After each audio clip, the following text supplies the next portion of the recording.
Hi everyone, how are you? All good, thanks, Jack. Which story are we going to listen to today? Get ready, my friends, as you will learn about one of the most influential artists of the 19th century.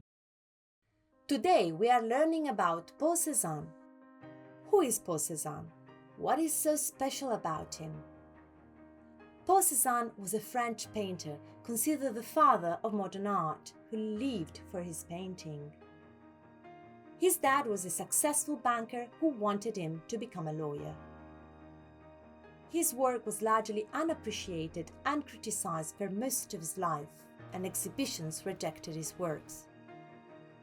However, he was a stubborn man who refused to compromise or make any form of concession to society and art to be accepted. Remaining truthful to himself and his views, in the end he managed to do what he predicted. With an apple, I will astonish Paris. Paul Cézanne was born on the 19th of January 1839 in Aix-en-Provence in the south of France.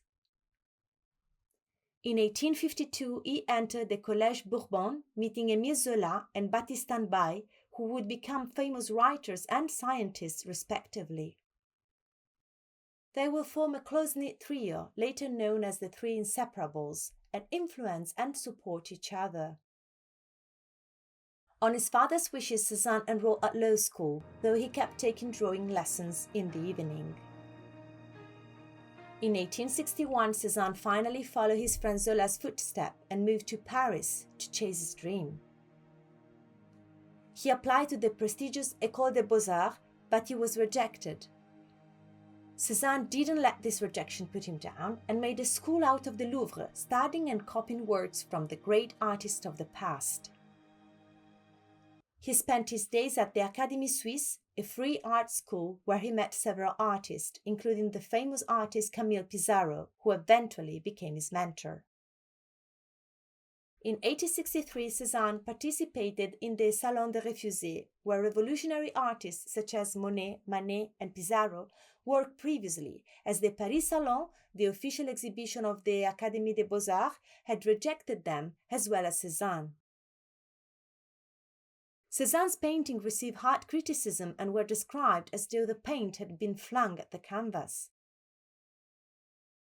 A few years later, he met Marie-Hortense Viquet, who remained his lifelong companion and model. There are 29 known portraits of her as a testimony of their closeness and partnership. Cézanne famously disliked painting from life models because he was too shy and thought models were too expensive.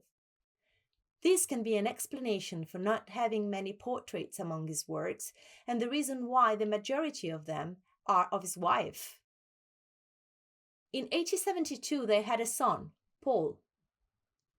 For years, Cézanne tried to hide this relationship, worried that his family would disapprove it and would have stopped paying him his allowance. They eventually married in 1886, although by this time they were already living mainly apart. Cézanne continued painting what he wanted and liked, and in 1882, after 19 years of attempts, he was finally accepted, with an unknown work, possibly the artist's father, reading L'Événement. Cézanne's work were first bought by his fellow artists.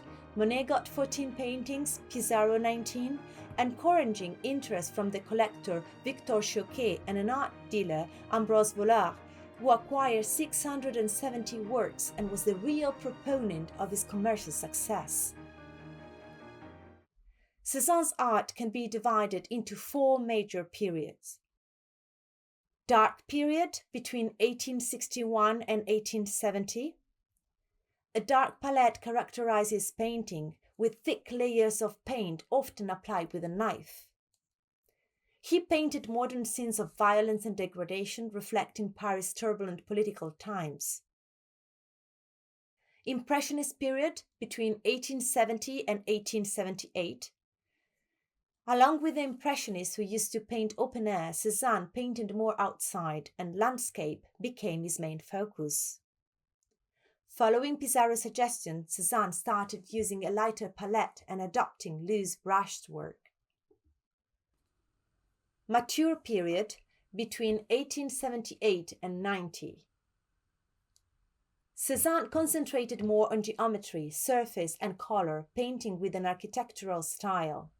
His brushstrokes develop in what art historians later call his constructive strokes, the technique of using small diagonal brushstrokes of color. During this period, he made a series of paintings of his favorite and most emblematic landscape subject, Montagne Saint-Victoire, a limestone mountain near his hometown, representing it from various viewpoints and exploring the underlying geometry of nature. Final period between 1890 and 1906. He realized paintings on a grand scale, and his works became infused with patches of color. In his final years, Cezanne embarked on 3 monumental large bathur compositions, concentrating on the traditional group of nudes depicted in an imaginary landscape. Cezanne's bathurs are liberated from the sensual connotation of classical composition, and the anatomical correctness is ignored. The aim is to focus and celebrate our union with nature. Another famous series of paintings made during these last years was the one exploring the theme of gambling, the card players. One of these series of 5 paintings is the 3rd most expensive work of art ever sold, $259 million. Cezanne was a prolific artist who produced more than 900 oil paintings and 400 watercolors, among those 200 still paintings. What is still painting? It is a painting or drawing of objects which cannot move, unlike a figure or portrait, and is close to you, unlike a landscape. Cezanne was methodical when choosing the object to paint or how to arrange them. Fruit bowl, mainly apples, sometimes flowers, a jug, and a tablecloth are presented as objects of contemplation that reveal emotion and artistic complexity. Cezanne elevated ordinary objects not considered worthy of fine art and uses still life to force the viewers to slow down and pay attention to things and moments we usually rush through, influencing how we see things around us. His aim was not to copy them, but to explore their geometric shape and analyze them from different angles. This distortion of the traditional one-point perspective inspired famous artists such as Henri Matisse and Pablo Picasso, and together with them Cubism, a revolutionary movement in which subjects were depicted from different views in the same picture. The final results were paintings that appear fragmented.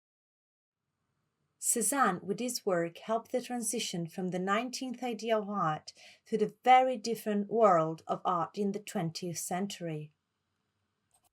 Cezanne was a master of color who deeply understood its resonance. By combining warm and cold tones in patches and plain, he created the illusion of depth. Cezanne preferred to use a small range of colors and work on their shades.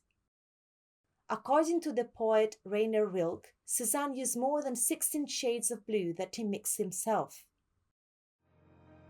Cezanne was a solitary man who didn't like being with other people and had antisocial tendencies. He often painted in isolation. Like the Impressionists, he loved to do it in open air. But on the 15th of October 1906, he was caught in a thunderstorm while painting in a field and got pneumonia, which caused his death a few days after. Even during his last days in bed, he was getting up intermittently to add touches of color to the painting he was working on, keeping the promise he made to himself as reported in a letter he sent to Émile Bernard. I've sworn myself to die painting. So tell me, how was it? The apples and peaches looked yummy. Here we are again. Is it possible the only thing you are thinking about is eating? The fruits look scrumptious, I agree. But there is a great message we can take home with us from this video. That we don't have to give up our dreams, no matter what others think. Exactly. Being different, going against the tide, is not easy. But if you keep believing in your ideas and stay true to yourself, you will fulfill your soul and you can make the difference. And in the end be recognized and celebrated like it happened to Cezanne. Yes, having innovative views and different ideas can be a big challenge, but without stubborn and determined people like Cezanne, who fight for his own ones, things will just stay always the same. So we need more Cezannes in the world. Absolutely. Somebody might criticize them initially, but they might be able to be heard and lead the path towards innovation in the end. And eventually have, like Cezanne, rows of people queuing to see their ideas and works for decades to come.